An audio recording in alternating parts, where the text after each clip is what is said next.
Governor മുഖ്യമന്ത്രിയുടെ ശുപാർശ അംഗീകരിക്കുന്നു. ഏറ്റവും കൂടുതൽ അദ്ദേഹം പറഞ്ഞു വെക്കുന്നത് മറ്റൊന്നുമല്ല, ഈ വിഷയത്തിൽ ചില വ്യത്യസ്തമായ കാര്യങ്ങളുണ്ട്. അതായത് പിണറായി മന്ത്രിസഭയിലേക്ക് രണ്ടാമതായി വരുന്ന ഒരു മന്ത്രിയാണ്. അതിൽ ചില നിയമപ്രശ്നങ്ങൾ ഉണ്ടായെങ്കിൽ പോലും അവസാനമായി താൻ മുഖ്യമന്ത്രിയുടെ ശുപാർശ അംഗീകരിക്കാൻ തീരുമാനിക്കുകയായിരുന്നു എന്ന് പറഞ്ഞാണ് ഇപ്പോൾ ഗവർണർ മടങ്ങുന്നത്.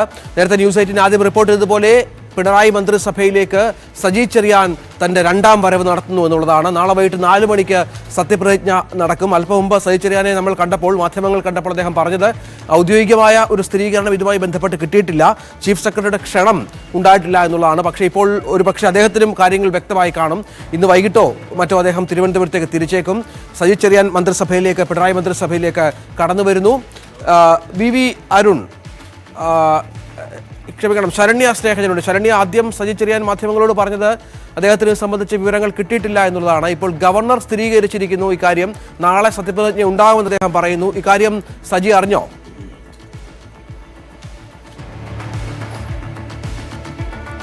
രഞ്ജിത്ത്, ഇപ്പോൾ സജി ചെറിയാനുള്ളത് ചെങ്ങന്നൂരിലെ അദ്ദേഹത്തിന്റെ MLA ഓഫീസിലാണ്. അവിടെ വിവിധ പഞ്ചായത്തിലെ ഓഫീസർമാരൊക്കെ ആയിട്ടുള്ള കൂടിക്കാഴ്ചയാണ് ഇപ്പോൾ നടന്നുകൊണ്ടിരിക്കുന്നത്. അതിനിടയിലായിരുന്നു ഇത്തരത്തിൽ നാളെ 4 മണിക്ക് സത്യപ്രതിജ്ഞ ഉണ്ടാകുമെന്നുള്ള വാർത്ത നമ്മൾ പുറത്തുവിടുന്നത്. തുടർന്നാണ് അദ്ദേഹത്തിന്റെ പ്രതികരണം തേടിയിട്ടുള്ളത്. അദ്ദേഹം പറഞ്ഞത് തനിക്ക് അത് സംബന്ധിച്ചിട്ടുള്ള ഔദ്യോഗികമായ അറിയിപ്പുകളൊന്നും തന്നെ ലഭിച്ചിട്ടില്ല, ചീഫ് സെക്രട്ടറിയോ മറ്റും തന്നെ അറിയിച്ചിട്ടില്ല എന്നുള്ളതാണ് അദ്ദേഹം വ്യക്തമാക്കിയിട്ടുള്ളത്. പക്ഷേ നമുക്ക് ലഭിക്കുന്ന വിവരം ഇന്ന് ഉച്ചയോടുകൂടി സജി ചെറിയാൻ തിരുവനന്തപുരത്തേക്ക് ചെങ്ങന്നൂരിൽ നിന്നും മടങ്ങുമെന്നുള്ളതാണ്. സത്യപ്രതിജ്ഞയുമായി ബന്ധപ്പെട്ട കാര്യങ്ങൾക്ക് തന്നെയാണ്. അല്പസമയത്തിനകം തന്നെ അദ്ദേഹത്തിന് ഔദ്യോഗികമായ ഒരു സ്ഥിരീകരണവും ക്ഷണവും ലഭിക്കുമെന്നാണ് നമുക്ക് മനസ്സിലാക്കാൻ കഴിയുന്നത്. മാത്രമല്ല, അദ്ദേഹം ഇന്നും പ്രതികരിച്ചത് തനിക്ക് നിയമപരമായ മറ്റു തടസ്സങ്ങളൊന്നും തന്നെ മന്ത്രിസ്ഥാനത്തേക്ക് തിരികെ വരുന്നതിലില്ല എന്നുള്ളതാണ്. അതുമാത്രമല്ല, ഈ കഴിഞ്ഞ ദിവസങ്ങൾ തന്റെ രാജിയുമായി ബന്ധപ്പെട്ടുണ്ടായത് ധാർമ്മികമായ ഒരു രാജിയാണ്. താൻ അത്തരത്തിൽ കടിച്ചു തൂങ്ങുകയോ അല്ലെങ്കിൽ അധികാര സ്ഥാനത്ത് നിലനിൽക്കുകയോ ചെയ്തില്ല, മറിച്ച് ഒരു പ്രശ്നമുണ്ടായ ഘട്ടത്തിൽ രാജിവെക്കുകയാണ് ഉണ്ടായത്. എന്തായാലും MLA സ്ഥാനത്ത് തുടരുന്നതിൽ തടസ്സമില്ല എന്ന് ഹൈക്കോടതി പറയുകയും ചെയ്തിട്ടുണ്ട്. അതുകൊണ്ട് തന്നെ ഇത്തരത്തിൽ മന്ത്രിസ്ഥാനത്തേക്ക് മടങ്ങി വരുന്നതിൽ യാതൊരുവിധ നിയമ തടസ്സവും തനിക്ക് ഇല്ല എന്നുള്ളതാണ് സജി ചെറിയാൻ വ്യക്തമാക്കിയിട്ടുള്ളത്. എന്തായാലും അദ്ദേഹം മാധ്യമങ്ങൾക്കൊക്കെ നന്ദി പറയുകയും ചെയ്തിട്ടുണ്ട്. ഉച്ചയോടുകൂടി ചെങ്ങന്നൂരിൽ നിന്നും അദ്ദേഹം തിരുവനന്തപുരത്തേക്ക് മടങ്ങും. രഞ്ജിത്ത്, ഈ വിഷയം നമ്മൾ നേരത്തെ കണ്ടപ്പോൾ ഔദ്യോഗികമായി ചീഫ് സെക്രട്ടറിയുടെ ഭാഗത്തു നിന്ന് അറിയിപ്പ് കിട്ടിയിട്ടില്ല എന്നാണ് സജി വ്യക്തമാക്കിയിരുന്നത്. ഇനി അദ്ദേഹം നമ്മളെ കാണാൻ സാധ്യതയുണ്ടോ? ഏതായാലും വലിയ ആശ്വാസമാണ് സജി ചെറിയാന്റെ ക്യാമ്പിനുണ്ടായിരിക്കുന്നത്. 2-3 ദിവസം വലിയ അനിശ്ചിതത്വമായിരുന്നു. സത്യപ്രതിജ്ഞ വൈകുമോ എന്ന തരത്തിലുള്ള ചില ആശയക്കുഴപ്പമൊക്കെ ഉണ്ടായിരുന്നു. ഇപ്പോൾ ഇക്കാര്യത്തിൽ ഗവർണറുടെ വാക്ക് വന്നതോടുകൂടി ഒരു സ്ഥിരീകരണം ഗവർണർ തന്നെ മാധ്യമങ്ങളോട് പറയുകയാണ്. നാളെ സത്യപ്രതിജ്ഞ ഉണ്ടാകും എന്ന കാര്യത്തിൽ ഒരു വ്യക്തത വരുത്തുകയാണ്. സ്വാഭാവികമായും ഇനിയും അദ്ദേഹം മാധ്യമങ്ങളെ കാണുകയും ഈ ആശ്വാസം പങ്കുവെക്കുകയും ചെയ്യുമോ?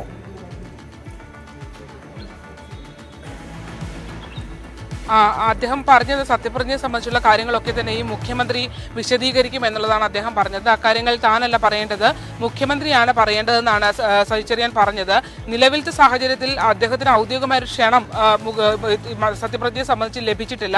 അത്തരമൊരു അറിയിപ്പ് ലഭിച്ചതിന് ശേഷം ഒരുപക്ഷെ പ്രതികരിച്ചേക്കാം. പക്ഷേ അദ്ദേഹം പറഞ്ഞത് സത്യപ്രതിജ്ഞയെ സംബന്ധിച്ച കാര്യങ്ങളൊക്കെ മുഖ്യമന്ത്രിയാണ് വിശദീകരിക്കേണ്ടത്, അദ്ദേഹം പറയും എന്നുള്ളത് തന്നെയാണ്.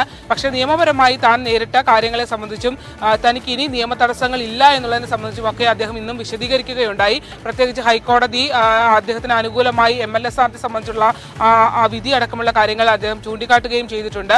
അത്തരത്തിൽ നിയമ തടസ്സങ്ങളില്ല, ധാർമ്മികത മാത്രം വെച്ചാണ് താൻ രാജിവെച്ചത്, അതെല്ലാം എല്ലാവരും മനസ്സിലാക്കുമെന്ന് കരുതുന്നതാണ് അദ്ദേഹം വ്യക്തമാക്കിയിട്ടുള്ളത്. എന്തായാലും ഇപ്പോൾ നിലവിൽ സജി ചെറിയാൻ അത് സംബന്ധിച്ച് MLA ഓഫീസിലുള്ള സജി ചെറിയാൻ അത് സംബന്ധിച്ച് മറ്റ് ഔദ്യോഗികമായി തിരുവനന്തപുരത്ത് നിന്നുള്ള അറിയിപ്പുകളൊന്നും തന്നെ ലഭിച്ചിട്ടില്ല. അത് ഒരുപക്ഷെ നമ്മൾ കാത്തു നിൽക്കുകയാണ്. അദ്ദേഹം അത്തരമൊരു ഔദ്യോഗികമായ ഒരു സ്ഥിരീകരണം ലഭിച്ചു കഴിഞ്ഞാൽ ഒരുപക്ഷെ വീണ്ടും ഒരു പ്രതികരണം അദ്ദേഹത്തിന്റെ ഭാഗത്തു നിന്ന് ഉണ്ടായേക്കാം.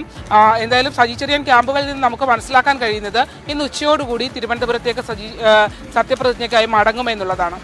സജി ചെറിയാൻ ഉച്ചയോടുകൂടി സ്വന്തം മണ്ഡലമായ ചെങ്ങന്നൂരിൽ നിന്നും തിരുവനന്തപുരത്തേക്ക് തിരിക്കും. അവിടെ മന്ത്രിയാകാനുള്ള തയ്യാറെടുപ്പുകൾ, മന്ത്രിസ്ഥാനത്തേക്ക് തിരിച്ചെത്താനുള്ള തയ്യാറെടുപ്പുകൾ, സത്യപ്രതിജ്ഞയ്ക്കുള്ള തയ്യാറെടുപ്പുകളൊക്കെ ആരംഭിക്കും.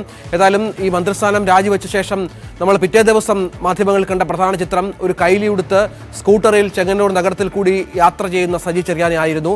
ഇത്രയും ദിവസം മണ്ഡലത്തിലേറെ സജീവമായിരുന്നു അദ്ദേഹം.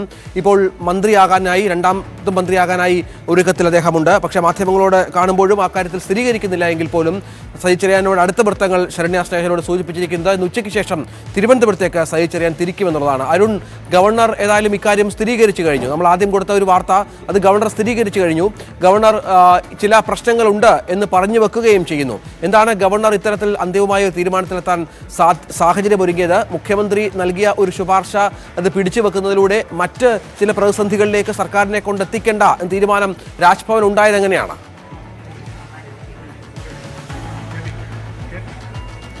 രാജ്ഭവന്റെ ഗവർണറുടെ ഭരണഘടനാപരമായ ബാധ്യതയാണ് മുഖ്യമന്ത്രിയുടെ ശുപാർശ. ഒരാളെ മന്ത്രി സ്ഥാനത്തേക്ക് മുഖ്യമന്ത്രി ശുപാർശ ചെയ്താൽ അംഗീകരിക്കുക, അദ്ദേഹത്തിന് സത്യപ്രതിജ്ഞയ്ക്കുള്ള തയ്യാറെടുപ്പുകൾ നടത്തുക, സത്യവാചകം ചൊല്ലിക്കൊടുക്കുക തുടങ്ങിയവ ഗവർണറുടെ ഭരണഘടനാപരമായ ഉത്തരവാദിത്തമാണ്. ആ ഉത്തരവാദിത്തമാണ് ഗവർണർ നിറവേറ്റിയിരിക്കുന്നത്. പക്ഷേ ഇവിടെ ഒരു പ്രത്യേക സാഹചര്യം ഉണ്ടായിരുന്നു. ഗവർണർ ഇപ്പോഴും അത് സൂചിപ്പിച്ചു, പ്രത്യേക സാഹചര്യം ഉണ്ടായിരുന്നു.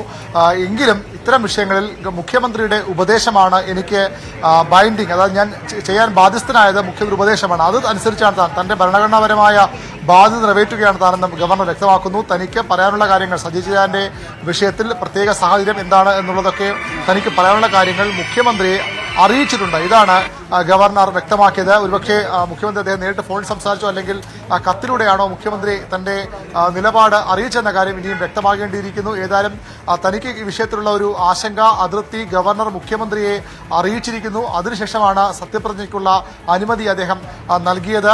സത്യപ്രതിജ്ഞയ്ക്ക് അനുമതി നൽകുക എന്നുള്ളത് ഗവർണറുടെ ഭരണഘടനാപരമായ ബാധ്യതയാണ്, ഉത്തരവാദിത്തമാണ്. നിറവേറ്റാതെ അദ്ദേഹത്തിന് മുന്നോട്ട് പോകാനാകില്ല. പക്ഷേ അവിടെ തനിക്ക് ഈ വിഷയത്തിൽ ചില ആശങ്കകളുണ്ട്, ചില വിരുദ്ധ അഭിപ്രായങ്ങളുണ്ട്. അത് മുഖ്യമന്ത്രി അറിയിച്ചുകൊണ്ട് ഗവർണർ അനുമതി നൽകുകയാണ് ചെയ്തത്. നേരത്തെ സൂചിപ്പിച്ച പോലെ ഗവർണർ ഈ വിഷയത്തിലൊരു വൈകിപ്പിക്കൽ നിലപാടിലേക്ക് പോകാൻ കാരണം ഇത് ഏതെങ്കിലും സാഹചര്യത്തിൽ പിന്നീട് കോടതികളിലോ മറ്റോ ചോദ്യം ചെയ്യപ്പെടാൻ ഇടയുണ്ട്. അങ്ങനെ ചോദ്യം ചെയ്താൽ എങ്ങനെ ഇത് ഗവർണർക്കെതിരെ സാഹചര്യം ഉണ്ടാകുമോ എന്ന കാര്യമൊക്കെ പരിശോധിക്കാൻ അദ്ദേഹം സ്വാഭാവികമായ ഒരു ഇത്തരത്തിലുള്ള ഒരു വഴി തേടിയത്, അല്ലെങ്കിൽ ഒരു സുരക്ഷിത മാർഗം തേടിയത്. നാളെ അദ്ദേഹത്തിന് സ്വാഭാവികമായും കോടതിയിൽ ചോദ്യം ചെയ്യപ്പെട്ടാൽ പറയാൻ കഴിയും, ഞാൻ നിയമോപദേശം തേടിയിരുന്നു, തന്റെ അഭിപ്രായം മുഖ്യമന്ത്രി അറിയിച്ചിരുന്നു, അതിനുശേഷമാണ് അനുമതി നൽകിയത് എന്നൊരു നിലപാട് ഗവർണർക്ക് സ്വാഭാവികമായും കോടതിയിൽ ഉൾപ്പെടെ പറയാനാകും. ഏതായാലും വളരെ പ്രധാനപ്പെട്ട ഒരു തീരുമാനത്തിലേക്ക് ഗവർണർ എത്തിച്ചേർന്നിരിക്കുന്നു. മുഖ്യമന്ത്രിയുടെ ശുപാർശ അദ്ദേഹം അംഗീകരിച്ചിരിക്കുന്നു.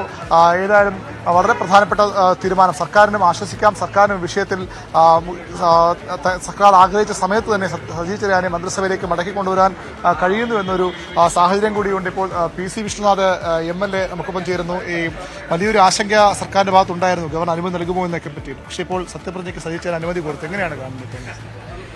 ഇല്ല, അത് സംബന്ധിച്ച് ഒരുപാട് പ്രശ്നങ്ങളും നിയമപ്രശ്നങ്ങളും ഉണ്ട്. അത് ഗവർണർ എടുത്ത നിലപാട്, അതിന്റെ വിശദീകരണം ഗവർണറാണ് പറയേണ്ടത്. പക്ഷെ പ്രതിപക്ഷം ഒരു നിലപാട് പറഞ്ഞിരുന്നു. കാരണം അദ്ദേഹം രാജിവെക്കാൻ ഇടയായ സാഹചര്യം അതേപോലെ നിലനിൽക്കുകയാണ്, അതിനൊരു മാറ്റം ഉണ്ടായിട്ടില്ല. അപ്പോൾ രണ്ടാമത് തിരിച്ചെടുക്കുമ്പോൾ ഏത് ഗ്രൗണ്ടിലാണ് അദ്ദേഹം തിരിച്ചു വരുന്നത് എന്നത് സംബന്ധിച്ച് വിശദീകരിക്കേണ്ടത് സർക്കാരാണ്.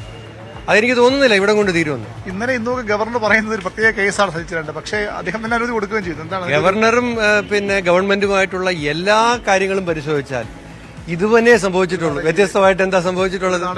കഴിഞ്ഞ നയപ്രഖ്യാപന പ്രസംഗത്തിന്റെ ഒരു പ്രസംഗം അംഗീകരിക്കില്ല എന്ന് പറയുന്നു, ബഹളമാകുന്നു, അതിനുശേഷം പുള്ളി അംഗീകരിക്കുന്നു. VC-മാരെ നിയമിക്കില്ല എന്ന് പറയുന്നു, അതിനുശേഷം പുള്ളി നിയമിക്കുന്നു. ഇതിനകത്ത് ഒബ്ജക്ഷൻ വരുന്നു എന്ന് പറയുന്നു, അംഗീകരിക്കുന്നു. അതാണ് ഞങ്ങൾ പലപ്പോഴും പറഞ്ഞിട്ടുള്ളത്, ഇത് ഫേക്ക് എൻകൗണ്ടർ ആണെന്ന്.